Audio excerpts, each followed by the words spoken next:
Hey everyone, it's Allie, and while I was going to show you what you're seeing on screen right now, which was going to be the best build in the game, GGG decided to nerf it and completely kill it.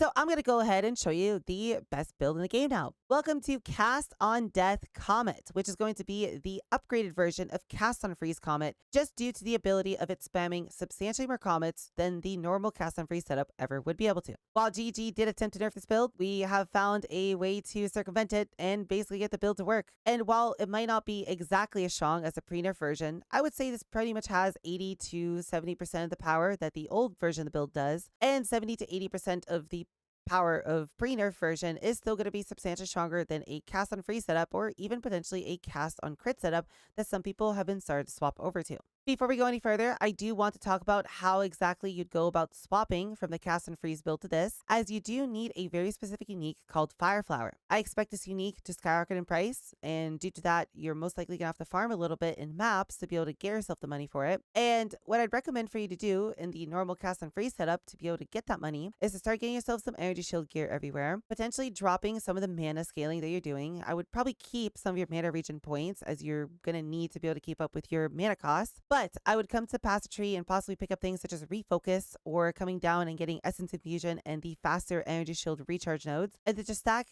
ES and Life on your gear, get a little bit of Energy Shield recharge, and basically use the Energy Shield recharge as a buffer to your actual health pool. It's not going to feel super comfortable, but this will help you transition into this build easier, as eventually this build will turn into pure Energy Shield Chaos Innoculation build, and it should be more than enough, along with your freezes and resistance cap, to get you through the start of endgame without too many issues. One other thing I might recommend is you can go and buy yourself a Cloak of Flame, as this unique is currently dirt cheap but unbelievably strong due to the fact that physical damage is pretty nasty in Path of XL2. And well, if you have 75% fire res, then 40% of the physical damage that you take is now taken as fire, meaning it's reduced by your 75% fire res, drastically reducing the damage of it and actually making you pretty tanky against physical damage. Highly recommend it. It'll definitely help until you can properly swap over to the Cast on Death setup. With that out of the way, why don't we go over and talk about how exactly all this build works, the skills you want to use for it, and the kind of gear you're looking for. The basis of this build is pretty simplistic, and it revolves around us basically just spamming one button and nothing else. We are going to be using Flame Wall to summon Raging Spirits, which are then going to die, and then they're going to trigger our cast on Minion Deaths, which have our Comet inside of them. The reason we are going through this convoluted loop instead of just sticking to the old cast on freeze build is because this does not require freezes, meaning you can now spam a lot more comets on bosses, giving you more single target damage, and the rate at which we can spam comets with this is substantially higher than what cast on freeze could do. While at the same time, because we are playing with a Grim Feast, we have really good energy shield recovery, meaning that we have something that the cast on freeze build was completely missing, which is a way for us to constantly recover our health, as the top side of the tree just has no regen, no leech, no nothing. There's basically no good way for you to be able to stay alive, and well, this pretty much fixes that. As I mentioned, you do need a specific unique to be able to play this. You're going to need Fireflower, because we are going to combine that with Necromantic Talisman, which makes it so all the bonuses from Fireflower apply to our minions instead, which is important as we want them to get damaged when we ignite an enemy, which we'll be doing through Flame Wall, to instantly kill them to be able to trigger the cast on Minion Deaths. Without Fireflower, I highly recommend you do not play this build, as it feels unbelievably clunky, and I would recommend to stick to the cast on freeze build until then. Once you do have this, putting together the rest of the build should be fairly simple. I will have a Mobalytics link in the description below that goes over exactly all of the gems and all of the supports you want to put inside of them. So all we're going to do is just quickly go over the basics of them so you understand what we're running. We are going to be running 3 cast on Minion Death loops, which we will need to have enough spirit for, which we'll talk about in the gear section. And we're going to be running 3 comets in all of these with various supports to increase their damage. Later on, I can see us potentially dropping one of these, and I'll be running 2 comets that are going to be fully 6-linked, but we'll see what happens as we push into the end game with this. We're going to be running a Summoning Raging Spirits setup, and I need to tell you that you want to get as low of a Summon Raging Spirits as possible. You might have to go and potentially buy a lower spirit gem off of trade, or hopefully have one lying around, as the lower the level of the Raging Spirits, the lower their health and the more consistent your loop would be. Finally, we have ourselves a Flame Wall, which is going to be the thing that we're activating all this with. And we're simply just putting in a Fortress, an Arcane Temple, and a Mobility, as we don't care about the damage of the Flame Wall. And ideally, you want to get yourself a level 1 Flame Wall. And if you don't have a level 1 skill gem lying around, I would recommend to just quickly go make a new Stormweaver, get through the first zone so you get your first gem, and just pick a level 1 firewall and then just put it in your stash and transfer it over to your main character as a higher level flame wall. It just costs more mana, and we don't want it to do that as we already have a slight bit of trouble sustaining our mana regen just due to our cast rate being so fast. As I mentioned, we need to get enough spirit to be able to run all this. No matter what, you're not going to be able to swap to this build until you get yourself all the way into endgame,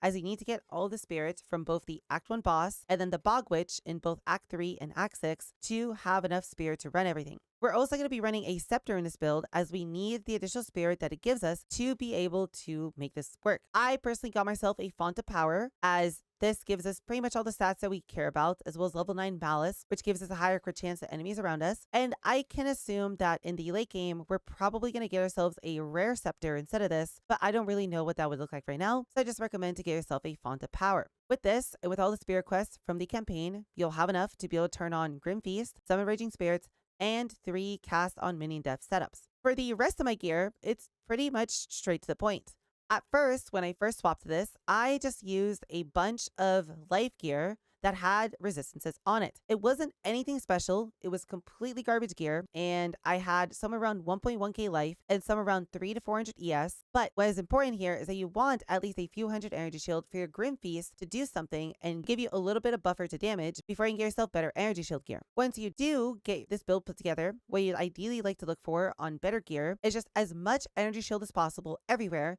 as the bigger the energy shield pool we get, the tankier we become. Ideally, you'd probably want to start looking for some mana as well as you start optimizing your gear more, because we are still playing a Stormweaver and we are running Constant Gale, Force of Will, and we do want to get a bigger mana pool to scale the Arcane Surge effect so we get more mana regeneration so we can do more DPS, as our mana regeneration basically equals our DPS due to just the amount of comets we're doing being borderline unsustainable. Finally, the only other unique I'd want to consider telling you about would be Threaded Light, as this in the early game is just a very large amount of additional spell damage upfront, as we have about 250 spirit in this build, so it's 250% increased spell damage. It honestly feels really, really nice to include. Finally, let's go over the passive tree. This passive tree will also be in the Mobalytics link below, but I just want to talk about it a little bit to give you a general understanding of what we're doing with it. Originally, I stuck with the left side of the tree like we did in the Cast and Free setup, but I've now swapped over to the right side as I have fully swapped over to Chaos Innoculation with enough energy shield. I do not recommend to take Chaos Innoculation unless you have at least 2,000 energy shield to begin with. Otherwise, it will feel horrible and you will just keep dying. Until then, stick to playing just life and energy shield, with your energy shield being a little bit of a buffer, and stick to the left side of the pathing.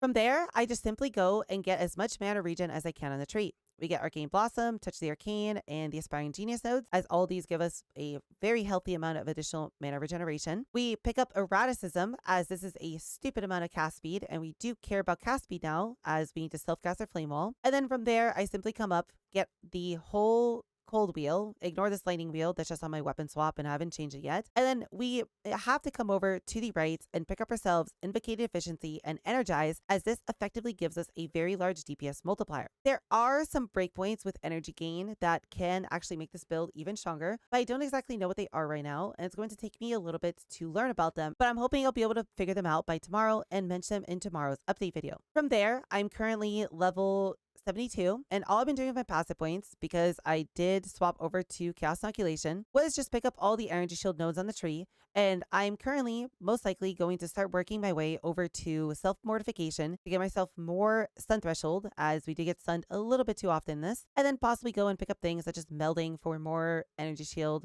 or come up here and get storm charged and Baking Boy for more damage, and then possibly also go and get myself something like Climate Change if I feel like my DPS is a little bit low. Ideally, you just want to fill in the rest of your points with either more damage or cast speed or crit chance or energy shield based off of what is close to you and what you feel like you need the most. It's really up to you where you fill it in, but just use your best judgment to figure out if you want more damage or if you want to be tankier. As for the future of this build, I envision we'll just keep picking up as much energy shield as possible, and I ideally would like to potentially swap off of using a scepter and using maybe 1 or only 2 cast on deaths and swapping over to a wand to massively increase the DPS of our build, but we'll see what the future holds for us. Currently, at least, I am able to map just fine with this and have pretty much no issues, and I'm having an absolutely great time as I'm very tanky. I have an actual recovery layer behind me, and I am pretty much perma-freezing everything on screen. Nothing can really hit me in the first place. And if I ever get to a boss or a rare, they pretty much die in 1 to 2 seconds flat while being frozen the whole time. I'm really sad that they nerfed the automatic version of this build, but I'm happy that I was able to find a workaround for it and be able to find a setup that allows us to make this playstyle still work, as I feel like it's really neat, it's really fun. And, well, until they buff all other spell skills, because currently everything that isn't Comet just feels really bad to play, I'm glad that we have an interesting setup to work towards, min-max, and make it better. If you have any questions, please feel free to leave a comment in the comments below. I'd be more than happy to help you as soon as I can. I also stream on Twitch every single day, so feel free to come by Twitch and ask me any of your questions there, and I'd be more than happy to help you as soon as I can. With all that said, cuties, I hope you enjoy this update, and if you do swap over to the build today, I hope you have a fun time with it. I've been having an absolutely great time with it, even with the self-casting version, and I hope to see you all in the next video.